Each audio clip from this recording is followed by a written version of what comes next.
Hello everyone, welcome back to our channel. और कैसे हैं आप लोग? चलिए आज का क्लास स्टार्ट करते हैं हम लोग। और उससे पहले थोड़ा बहुत बातचीत ये कि बहुत अच्छा रिस्पांस है आप लोगों का। होमवर्क सबमिट हो रहा है, वर्क बहुत ऑनेस्टली आप लोग कर रहे हैं, मेहनत कर रहे हैं, मेहनत दिख रहा है। तो हाँ, कुछ प्रॉब्लम रहा है प्रीवियस वर्क में, कुछ प्रॉब्लम रहा है, उस पर पहले डिस्कशन होगा, फिर जो हमारा टॉपिक है वो आगे डिस्कस करेंगे। तो आज का जो हमारा टॉपिक है वो ये है कि why is respiration considered an exothermic reactions? Explain। ये वर्क दिया हुआ था जिसमें कि आपका ये एनसीईआरटी पेज नंबर 15 का क्वेश्चन नंबर 10 है। इसमें बहुत कुछ स्टूडेंट्स हैं जिनको कि डाउट हुआ है, तो इस पर डिस्कशन करना बहुत जरूरी है। और अगर आपको डाउट नहीं भी होता किसी भी स्टूडेंट को, तो भी इस टॉपिक पर डिस्कशन करते जरूर करते, क्योंकि ये तो पहली बात, ये क्वेश्चन बोर्ड में आ चुका है। दूसरी बात, बहुत ही इंपॉर्टेंट अच्छा क्वेश्चन है। स्कूल के एग्जाम में कई बार ये क्वेश्चन रिपीट मोड में एकदम पूछा जा रहा है। बहुत अच्छा क्वेश्चन है। तो आप इससे आप सीबीएसई की मेंटेलिटी का एक आप अनुमान लगा सकते हैं कि किस तरह का क्वेश्चंस बार बार पूछा जाता है। क्योंकि देखिए, ये कुछ ऐसा क्वेश्चन है जिससे सच में लगता है कि हाँ, डे टू डे लाइफ में अगर कुछ हो रहा है तो हाँ, कुछ सीखे हैं, कुछ जानकारी है। मतलब अगर ऐसा चीज अगर आप सीखे हैं तो आप अपने घर में भी अगर कोई लोग हैं तो उसको भी आप बता सकते हैं। कुछ ऐसा कॉमन बात जो होता है, तो अगर आपके किसी भी चैप्टर में ऐसा कुछ कॉमन सब बात अगर रहता है तो एकदम ध्यान में रखिएगा कि वो आपके एग्जामिनेशन पॉइंट ऑफ व्यू से बहुत इंपॉर्टेंट हो जाता है। तो चलिए इस क्वेश्चन पर डिस्कशन करते हैं। तो टॉपिक एकदम क्लियर है। यहाँ पर क्वेश्चन ये है कि why is respiration considered an exothermic reaction. सबसे पहले तो प्रीवियस लेक्चर में डिस्कस हो चुका है कि एक्सोथर्मिक रिएक्शन क्या है। तो those reaction in which heat is released, यानी जिसमें हीट निकलता है, उसको क्या बोलते हैं? एक्सोथर्मिक रिएक्शन, है ना। तो अभी क्वेश्चन यहाँ ये हो रहा है कि रिस्पिरेशन एक एक्सोथर्मिक रिएक्शन है, यानी कंसिडर्ड करते हैं उसको। तो इसको एक्सप्लेन कीजिए कि क्यों इसको कंसिडर करते हैं। रिस्पिरेशन एक एक्सोथर्मिक रिएक्शन कैसे है, ये आपको बताना है। तो यहां पर पहले से ही लिखे हुए हैं, ये देखिए मार्क कर दिए 1 और 3। 2 मार्क्स का क्वेश्चन आता नहीं है, तो अगर 1 मार्क्स के लिए अगर आपको लिखना होगा तो आंसर आप ये लिखिए, 3 मार्क्स के लिए आप आंसर ये लिखिए। डिस्कशन करते हैं। अभी आ जाते हैं टॉपिक पर, रिस्पिरेशन पर। जनरली अगर अच्छे से कोई स्टूडेंट नहीं पढ़े रहते हैं तो रिस्पिरेशन का मतलब वो ये समझते हैं कि एयर का इनहेल और एक्सहेल, सांस लेना और सांस फिर निकालना, ये नहीं होता है रिस्पिरेशन। ठीक है, ये तो ब्रीदिंग हो गया, है ना, इनहेल एक्सहेल। लेकिन रिस्पिरेशन प्रोसेस क्या है वो आप बायोलॉजी में लाइफ प्रोसेस में पढ़ेंगे, है ना। वहां पर आप डिटेल में पढ़ेंगे रिस्पिरेशन क्या होता है। लेकिन यहाँ के लिए केमिस्ट्री में अभी रिस्पिरेशन समझने के लिए जितना बात चाहिए वो मैं आपको बता दूंगा। ठीक है, तो चलिए यहाँ पर जो आंसर है पहले उसको देखते हैं क्या लिखा हुआ है। If this question is asked for 1 marks then you have to write the answer. During respiration there is oxidation of glucose which produces energy. 1 marks वाले में ये बात लिखा है कि रिस्पिरेशन जब होता है तो ग्लूकोज का ऑक्सीडेशन होता है। अभी अगर आपको समझना है ऑक्सीडेशन का मतलब, तो सिंपल वे में समझिए, एडिशन ऑफ ऑक्सीजन। ऑक्सीजन अगर किसी भी चीज में ऐड होता है ना, तो उसको हम लोग बोल सकते हैं कि ये ऑक्सीडेशन हुआ है। तो जब कभी भी जनरली वर्ड यूज होता है कि किसी भी चीज का कोई भी चीज ऑक्सीडाइज कर गया है, तो जनरली आप ये मान सकते हैं कि उसमें ऑक्सीजन ऐड हो गया है। तो there is oxidation of glucose, इसका मतलब ये हुआ कि ग्लूकोज ऑक्सीजन के साथ कंबाइन करके क्या प्रोड्यूस किया? एनर्जी प्रोड्यूस किया। तो इससे ये 1 मार्क्स में एकदम क्लियर हो गया। इसलिए रिस्पिरेशन हमारा क्या हो गया? Exothermic reaction.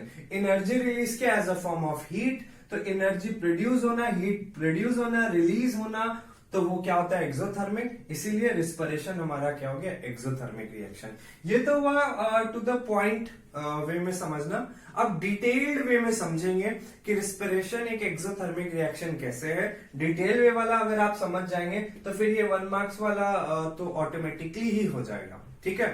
तो अभी इसको भी पढ़ने से पहले कुछ चीज बता रहे हैं, एकदम आप कभी भी कोई भी चीज पढ़ते हैं ना या सीखना चाहते हैं तो पहले तो ये माइंड से एकदम निकालिए कि यार ये इंपॉर्टेंट क्वेश्चन है, इसमें ये बात है, इसको लिख लो 10 बार, इसको रट लो, इसको ये कर लो, फिर बहुत इंपॉर्टेंट, सर भी 2 बार इंपॉर्टेंट बोल दिए हैं, 4 बार वीवीआई हो गया, ऐसा ऐसे नहीं करना है। एकदम आराम से पहले आप चीजों को इस तरह से समझिए कि आप कुछ सीखने के लिए, आप कुछ जानने के लिए उसको पढ़ रहे हैं। ये आप थोड़ी देर के लिए भूल जाइए कि आपके स्कूल के एग्जाम में आने वाला है, ये 3 मार्क्स में आएगा तो पूरा रट जाओ, 3 में 3 आ जाएगा। अभी फिलहाल आप उसको बाद में, है ना, पहले आप ये देखिए कि सीखना है, हमको नॉलेज गेन करना है। इस बेसिस पर अगर कोई भी चीज पढ़ेंगे बहुत अच्छे से हो जाएगा, वहां पे फुल में फुल आएगा, बिना रटे सारा चीज आप लिखेंगे और सही होगा एकदम बहुत अच्छे से, है ना। आते हैं, देखिए रिस्पिरेशन प्रोसेस को डिस्कस करने से पहले थोड़ा सा डाइजेशन प्रोसेस के बारे में डिस्कशन करते हैं। होता क्या है, जब आप खाना खा रहे हैं, जैसे राइस खा रहे हैं, पोटैटो खा रहे हैं, तो इन सब चीज में कार्बोहाइड्रेट है। कार्बोहाइड्रेट एक सिंपल वे में अगर आपको समझना है तो ऐसा समझिए, ऐसा कंपाउंड जिस कंपाउंड के अंदर कार्बन भी है, हाइड्रोजन भी है, ऑक्सीजन भी है, तो आप ऐसे समझिए, ऐसे सब्सटेंस को कार्बोहाइड्रेट बोलते हैं, ठीक है। अभी देखिए क्या हुआ, आप राइस खाए, पोटैटो खाए, इसमें कार्बोहाइड्रेट था, तो कार्बोहाइड्रेट में जो कार्बन, हाइड्रोजन और ऑक्सीजन होता है वो एक कॉम्प्लेक्स फॉर्म में रहता है, जिसको हिंदी में जटिल कहते हैं। बहुत सारा carbon, hydrogen, oxygen, carbon, hydrogen, oxygen का बहुत बॉन्डिंग और बहुत ही बड़ा सा एकदम कॉम्प्लेक्स जटिल स्ट्रक्चर रहता है, ठीक है। तो अभी क्या होता है, आप खाए, खाने के बाद क्या होगा, जब उस चीज का डाइजेशन प्रोसेस स्टार्ट होता है तो वो जो कार्बोहाइड्रेट है वो कन्वर्ट हो जाता है ग्लूकोज में। ग्लूकोज एक सिंपलर फॉर्म है कार्बोहाइड्रेट का, इसमें भी कार्बन है, हाइड्रोजन और ऑक्सीजन है, जानते हैं ना फॉर्मूला C6H12O6। लेकिन इसमें कार्बन, हाइड्रोजन और ऑक्सीजन का जो स्ट्रक्चर बना हुआ है, जो बॉन्डिंग है, वो एक सिंपल वे में है, सिंपलर फॉर्म में, ज्यादा उलझा हुआ नहीं है। तो क्या हुआ, आप कार्बोहाइड्रेट खाए तो डाइजेशन होने का प्रोसेस के बाद फिर क्या हो गया, वो ग्लूकोज में कन्वर्ट हो गया, जो कि एक सिंपलर फॉर्म है, ठीक। अभी आपके बॉडी में ग्लूकोज आ चुका है, ठीक है, डाइजेशन प्रोसेस यहां से खत्म। अब आते हैं रिस्पिरेशन प्रोसेस में। अब रिस्पिरेशन प्रोसेस में क्या हुआ, आपकी बॉडी में ग्लूकोज आ चुका है, आप क्या कर रहे हैं कि जब आप एयर को इनहेल करते हैं, यानी O2 को आप क्या कर रहे हैं, इनहेल कर रहे हैं, तो O2 को जैसे ही आप इनहेल किए तो जो बॉडी में जो सेल है वहां पर तो O2 जाता है, ऑक्सीजन जाता है और ग्लूकोज भी वहां पर है, तो ग्लूकोज ऑक्सीजन के साथ अब क्या करेगा, कंबाइन करेगा। तो अब यहां से हम लोग इसको समझते हैं, यहां तक एकदम क्लियर हो गया है। अब यहां से देखिए समझते हैं। अभी देखिए यहां पर स्टेटमेंट में क्या लिखे हैं कि ड्यूरिंग रिस्पिरेशन ग्लूकोज कहां से ऑब्टेन्ड हुआ, obtained from digestion of food, जो कि अभी आपको बता चुके, वहां से ग्लूकोज हमको मिल चुका है। तो अब ड्यूरिंग रिस्पिरेशन में ये ग्लूकोज किसके साथ कंबाइन करता है, तो विथ ऑक्सीजन के साथ कंबाइन करता है। और कहां ये कंबाइन करता है, तो in the cell of our body, हमारे बॉडी में जो सेल है, उसके बॉडी के अंदर जो सेल है वहां पर ऑक्सीजन ग्लूकोज के साथ कंबाइन कर जाता है। कंबाइन करने के बाद वो कार्बन डाइऑक्साइड, वाटर और एनर्जी, ये 3 चीज क्या करता है, रिलीज करता है। अब आप देख लीजिए, अगर एनर्जी रिलीज करेगा तो क्या होगा, वो एक्सोथर्मिक रिएक्शन ही ना होगा।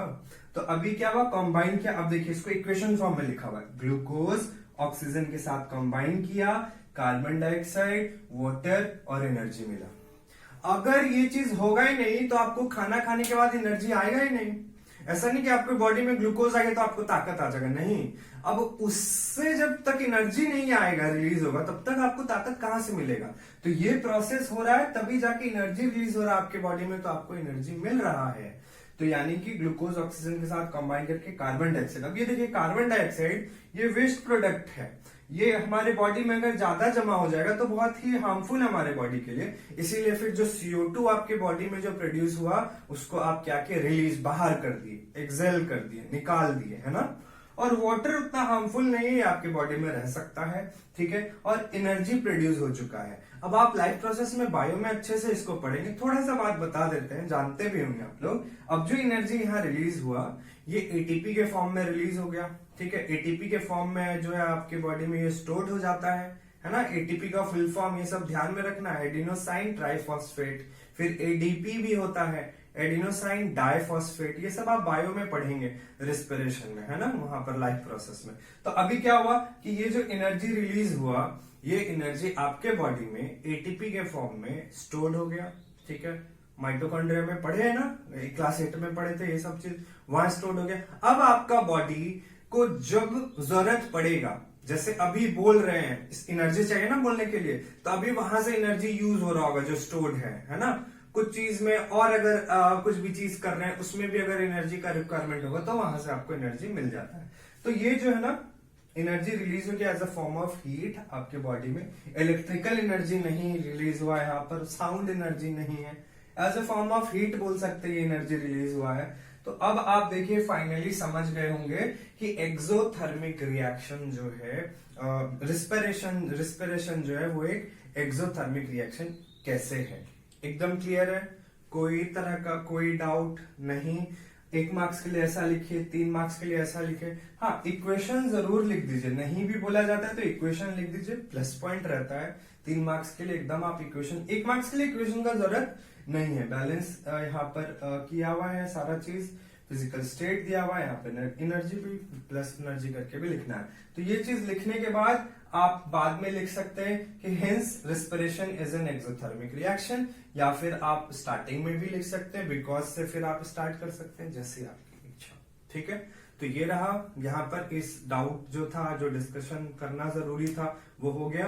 अब हम लोग आते हैं अपने नेक्स्ट टॉपिक पर, जो आज का हमारा टॉपिक है उसको यहाँ पर हम लोग लिखते हैं। तो अभी इसको आप लोग अगर नोट डाउन करना है नोट डाउन कर लीजिए, फिर स्लाइड को चेंज करते हैं। Subscribe our channel to get the notification, and for joining our full course contact us. Thank you.